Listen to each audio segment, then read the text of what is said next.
جب اللہ تعالیٰ کامیابی کو 4 شرطوں کے ساتھ مشروط قرار دے رہا ہے تو ظاہر بات ہے یہ چاروں لازم ہیں، ان میں سے کسی کو بھی کم کر دینے کا آپ کو اختیار نہیں۔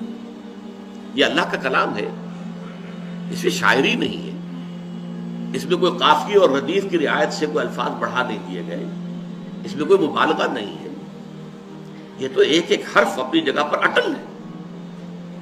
وَالْعَصْرِ إِنَّ الْإِنسَانَ لَفِي خُسْرٍ إِلَّا الَّذِينَ آمَنُوا وَعَمِلُوا الصَّالِحَاتِ وَتَوَاصَوْا بِالْحَقِّ وَتَوَاصَوْا بِالصَّبْرِ۔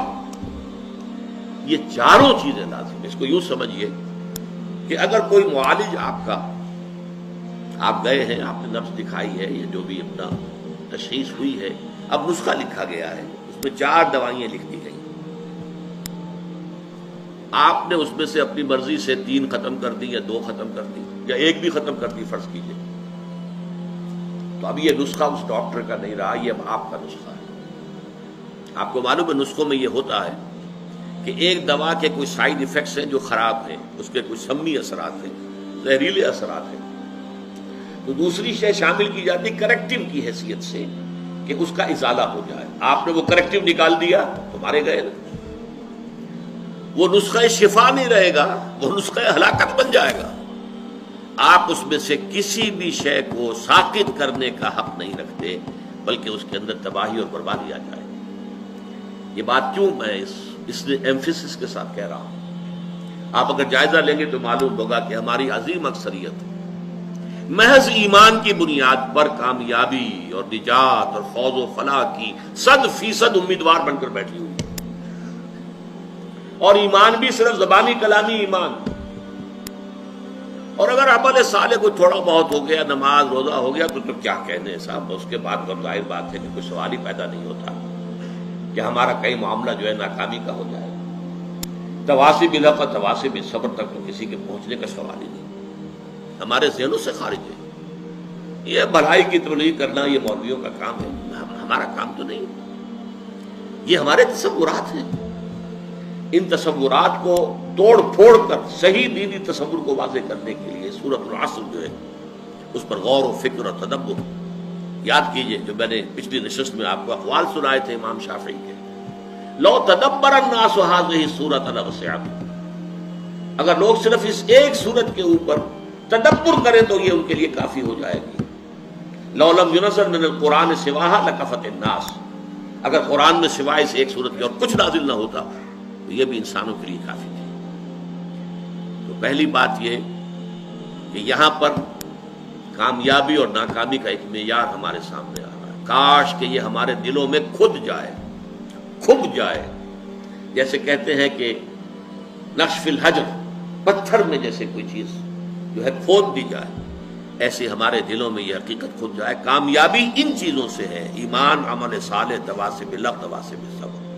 کامیابی دولت سے، وجاہت سے، اقتدار سے، جائیداد سے، سرمایہ سے نہیں۔ نمبر 2، یہ کم سے کم لوازم ہے نجات کے۔ نمبر 3، ان میں سے کسی کو ساقط کرنے کا آپ کو اختیار نہیں۔ اب اس کے لیے میں آپ کو ایک قول سنانا چاہتا ہوں، امام فخر الدین رازی رحمۃ اللہ علیہ، آپ کو معلوم ہے تفسیر کبیر بہت بلند تفسیر ہے اور بہت مفصل تفسیر ہے، 30 اجزاء میں ہے، اگرچہ اس میں فلسفہ، منطق، فلکیات اس زمانے کی، اس میں کافی کچھ چیزیں ایسی ہیں جس کی بنا پر عام طور پر اس تفسیر کا وہ مقام نہیں سمجھا جاتا، بلکہ بعض حضرات جو ہیں خاص طور پر جو اہل حدیث مزاج کے حضرات ہیں وہ تو کہتے ہیں فیہ کل شیء الا التفسیر، اس میں ہر چیز موجود ہے سوائے تفسیر، اس لیے فلکیات کی بحثیں ہیں، ریاضیات کی بحثیں ہیں، منطق کی بحثیں ہیں، تو بہت ہی اس اعتبار سے وہ اب ایک خاص دور کے اندر تو یوں سمجھیے کہ اس کا بہت بڑا جو ہے مقام، بہت اونچا مقام تھا، آج بھی میں اسے بہت اہم تفسیر سمجھتا ہوں۔ انہوں نے اس صورت کے بارے میں جو بات کہی ہے،